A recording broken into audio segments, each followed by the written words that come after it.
I get this question all the time. Devin, should you standardize one video length on a Faceless channel or let each topic decide? Short answer, standardize the system, not the exact runtime. If you're a beginner, having one default range makes production way easier. Your scripting gets faster, your edit rhythm gets cleaner, and you stop reinventing the format every upload. But forcing every topic into the same exact length is usually a mistake. Here's the rule I'd use. Make 80% of your videos fit one core range, usually something like 6 to 10 minutes. Then let the other 20% expand or shrink based on the topic. How do you decide? Use this 3-part filter. First, promise size. If the video answers one clear question, keep it tighter. If it's a comparison, breakdown, or tutorial with multiple steps, it can run longer. Second, proof load.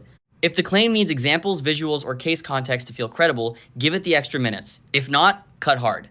Third, padding check. If you're adding extra points just to hit a target length, the topic is telling you it should be shorter. So for a Faceless channel, I would not say every video must be exactly 8 minutes. I'd say we have a primary format and topics can earn more time.